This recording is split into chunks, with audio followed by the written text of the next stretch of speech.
Hey, Nick here. So, working on the 1958 Ford Fairlane Skyliner retractable hardtop. And one of the problems, I'm doing a tune-up, and typical with all of these old cars, and I mean all of them, every Thunderbird, every old Ford, they have dried, hardened, and cracked sending unit wires. So the wires that go to the temperature sender, the coil, and the oil sender are all dried up. Here's the oil, here's the temperature sender, and here's the coil wire. They get dried up, they crack, dirty, broken, have been spliced 100 times before, and I have a fix for that. So what I do is I take them out, I cut them back about here. Now, when I'm ready to splice the new wires in, I'm gonna stagger these. One splice here, one splice here, one splice here, so that it doesn't leave a big, huge bulge. I'll cut them back a little bit when I do that. Right now, I just cut the loom off, the rest of the loom, and I'm not at that stage yet, but so I do that so that there's not a big lump. It doesn't look so bad. And then I use, I don't, the connectors I use are the ones, you know, they come in a plastic tube, but I don't use I get the ones that don't have the plastic tube on them. It's just the metal connector. You squeeze it with a tool, and then I put shrink tubing over it. So I don't use the ones with the plastic tube on it, the plastic covering, because it just leaves too much of a lump, you know. So then, so I have the replacement wires I have are here. Here are the replacement wires. Now I had these made. Here's the oil sending unit wire, white with a red stripe. Here's the temperature sending unit wire, red with a white stripe. And then here's the coil wire. Now in his car, the coil wire is black or blue. I can't tell which one it is yet right now, but this is the coil wire. So these are all new. I'll graft these in. They're all new and soft, you know. And now his old ones right here, you know, you can see these. Look at these, you know. You know, look at the wire there. You know, this is no good. The same thing with the temperature sender. See, it's frayed. It's starting to break off. This thing is in bad shape. It's burned. The wires are hard like a rock. This has been spliced before, see? It's been cut and they put a different connector on the end, which is what I have to do with the new one, but it'll be a new connector. It's been spliced here. It's been spliced here 3 times. It's hard like, this thing is hard like a rock.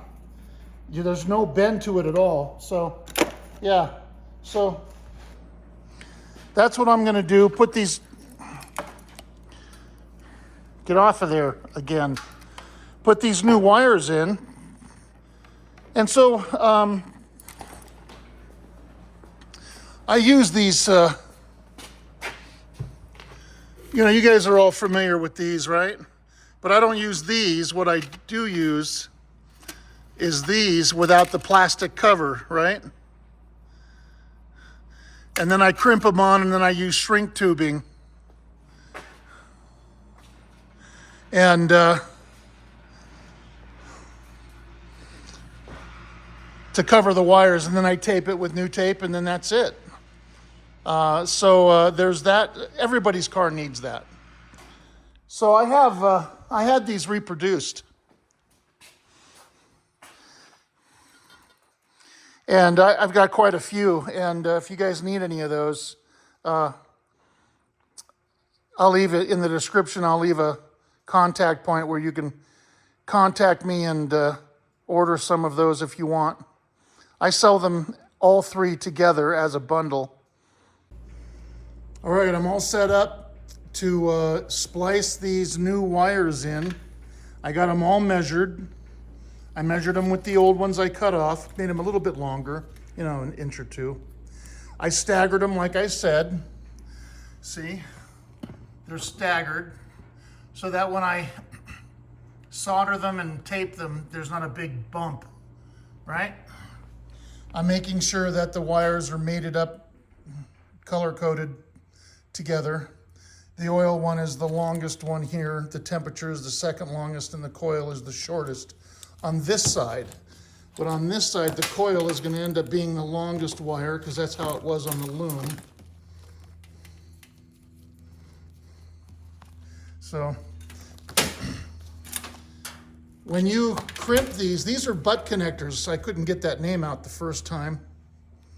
These are 22-18 butt connectors. If they had the plastic on them, they'd be the little red ones. See how they have a seam? You know, they curl, when they make them, they curl them, and then they have a seam.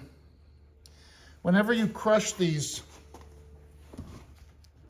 that seam right there needs to go, it needs to go right in here. Not on the stud here, but in this pocket. See, the seam needs to be in the pocket right here. Okay? Not on this. In here. That way it crushes evenly. If you have the seam over here or on here, it'll split the seam and it won't crush correctly. All right? So I'm going to go ahead and solder that, connect them and solder them together. Okay. Oh, another thing. I got the shrink tubing on, see? And I used 2 pieces of shrink tubing, not 1. So I've got the shrink tubing on, I got the tie wraps to hold everything in place. And once I solder them together, I'll put the shrink tubing on, I'll put one over it, shrink it, and then I'll put another one over it. And that'll give it a nice thick protective covering, and then I'll tape it. Let's crimp these on first.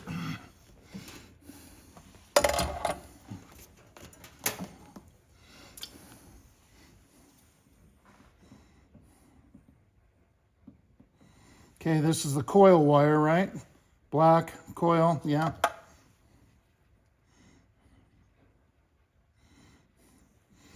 Okay, there's the seam. There's one. Okay, this is red with a white stripe. That's the temperature sender. Okay.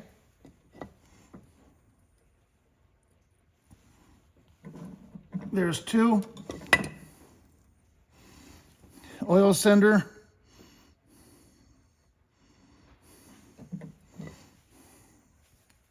This one's upside down from the others. There's 3. Now we're going to solder them. Now we're going to solder these. Let's separate them. Okay.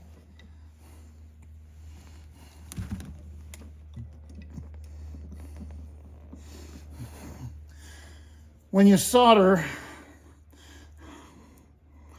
I'm not the world's most accomplished solderer, but I know that you got to get some solder on the gun first. So you put solder on the gun once it's hot.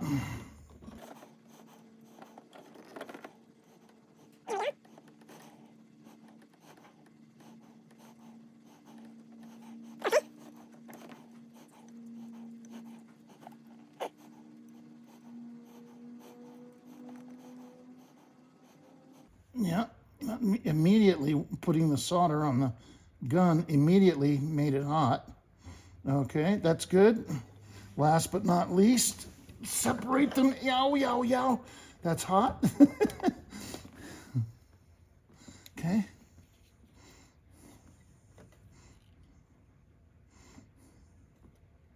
There it goes.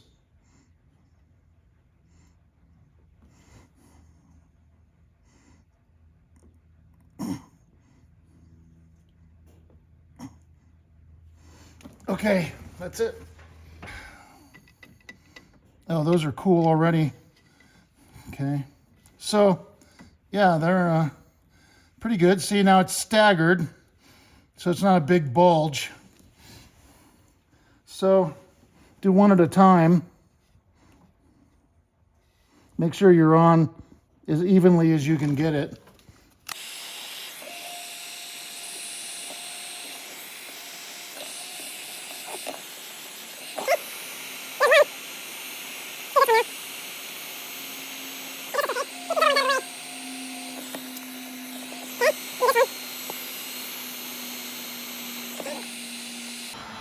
Okay, now, yeah, there's going to be a little bit of a bump, but not a big, huge bump if you had connected them all together in the same place. Now we can take this off, this tie wrap.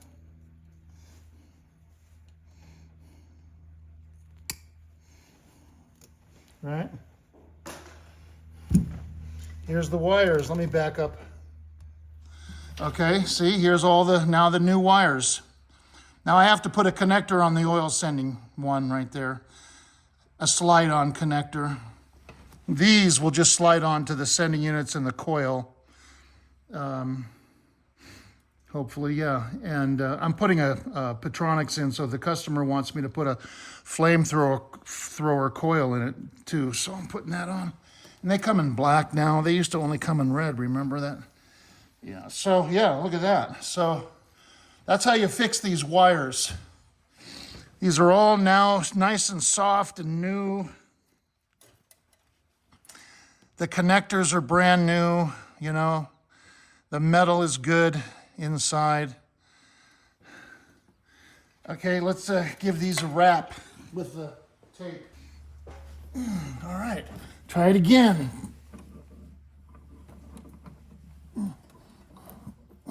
That didn't stick either.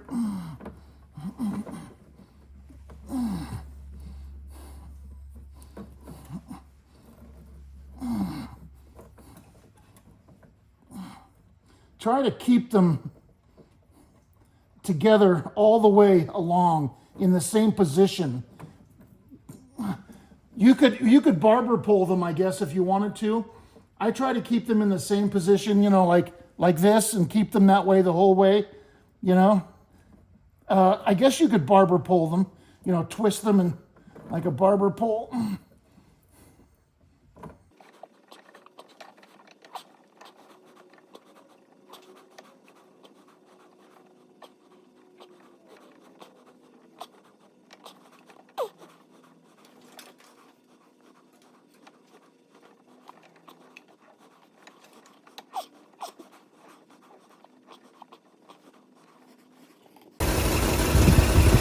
Okay, so got the wiring done. See, I got it all spliced in, and see, you can't even see where I made the splices because I didn't bunch them all up, so it looks real nice, you know. So then I added a couple of clips to keep it right, to keep them in place. And then they go to their respective places. Coil and temperature sending unit, right down there. And then the oil sending unit, which is down there. That turned out. And then I gave it a tune-up. You know, I had plugs and wires and cap. And I put a Petronics on it with the flamethrower, and so it started right up. Can't believe it. It started right up. I don't think the carburetor is that good. He's complaining about it not idling well.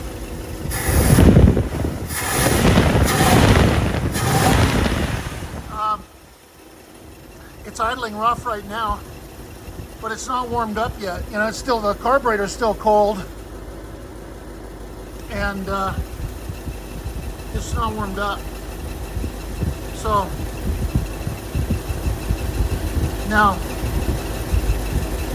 you know, if you're tuning up a car, you want to get it fully warmed up. The carburetor has to be warm, the choke has to be off, And this one, the choke is really slow. It's not getting, you know, it's got the choke tube, but it's not, and it's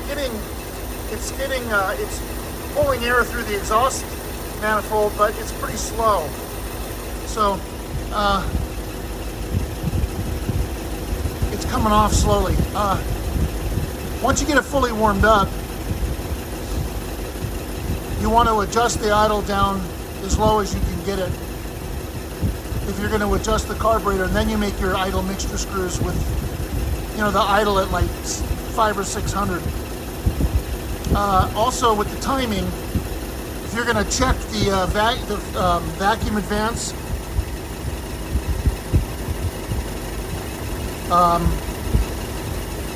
if you're going to time it, you want the idle to be very low. And if you want to check the centrifugal advance, the idle has to be very low. You know, like 500. And then you can check the centrifugal advance and vacuum advance. If you have the idle up higher, the centrifugal advance could be operating and you're not knowing it. So the lower the idle is, you know, if it's at 400 or 500, chances are it's not fast enough to throw the weights out. So then it's not operating. That's the whole theory behind that. And then the theory behind the carburetor, if the idle's low, your throttle plates are closed all the way. And the choke is off, then your throttle plates are closed, and then you can properly adjust your idle mixture screws. You cannot properly adjust your idle mixture screws if the throttle plates are open at all. You have to make sure they're not open, and by doing that, you lower the idle as choke is off, and you lower the idle down. Anyway, that's wrapping that up. Just wanted to show you guys those wires, and here's the bundle. So you get, if you guys want these, I have a bunch of them. I probably have 10 or 15 sets. It's 3 wires, red with a white stripe, white with a red stripe, and green with a red stripe. Or is it red with a green stripe? It's red with a green stripe, sorry. That's the coil wire. And they're $20 plus shipping, and you can you can email me, look in the description for the email address. Okay? And I accept PayPal only. So don't ask. All right, thanks a lot. Thank you for watching. Don't forget to hit the like button, subscribe if you've not done so, and comment. Okay, thank you very much.